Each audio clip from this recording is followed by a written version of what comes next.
If we lose freedom in America, there is no place to escape to.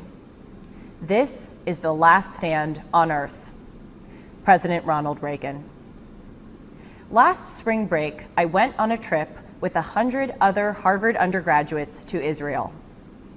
It was one of the most extraordinary experiences of my life, and I will always be grateful to Harvard for that.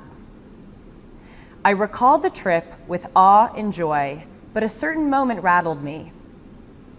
Our group attended a Shabbat dinner at a Tel Aviv synagogue. The rabbi proclaimed, "Welcome to Israel. You are all here from America, the best country in the world." He paused, but not a single person clapped. The Israelis stared in disbelief. Americans are the freest, most privileged people on earth. Yet many of us are ashamed to show any, even the tiniest trace of national pride. Why? Because we Americans of recent generations have been swaddled in prosperity and security, and in consequence have become ungrateful for the blessings we enjoy.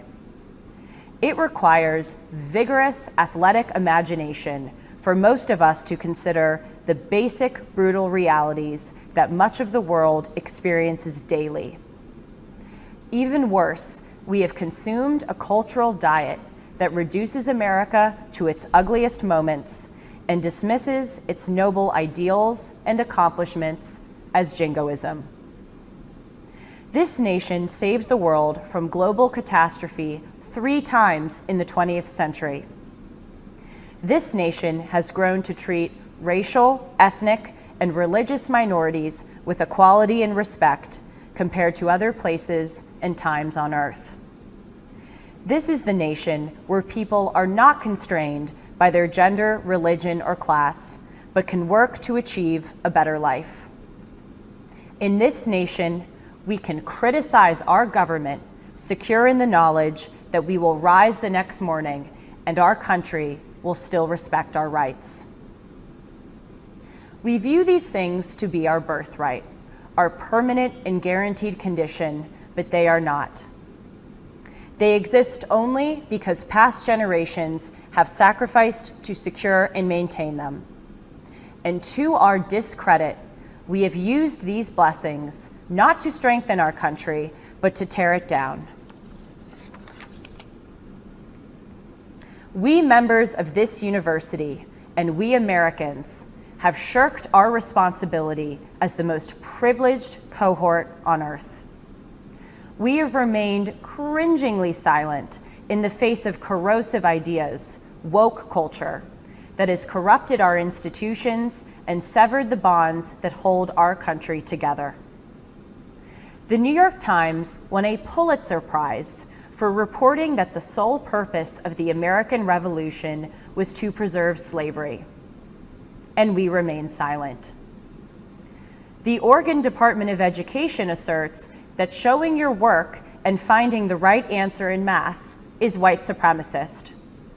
And we remain silent.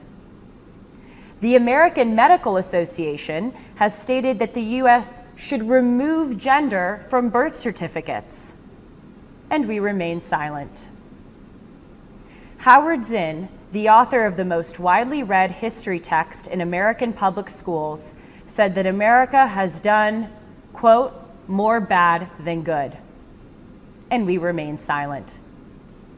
A huge percentage of the donations to the National Black Lives Matter organization have been spent on compensation and benefits, including several extravagant real estate purchases and questionable consulting contracts.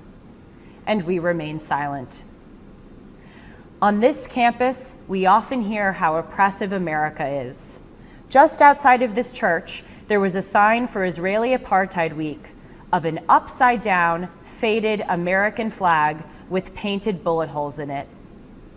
And we remain silent.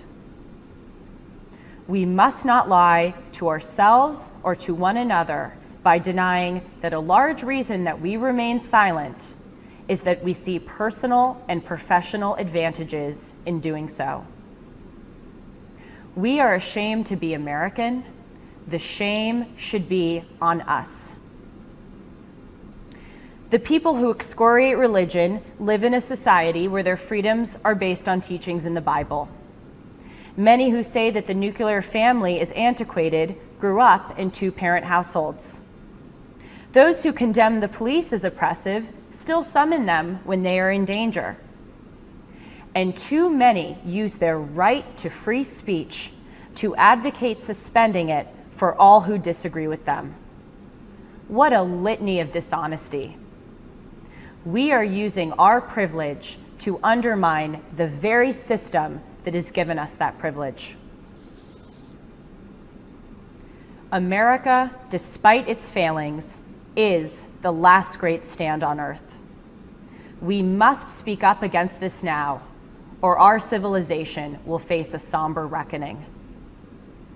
As President Reagan said, "If not us, who? If not now, when?" Thank you.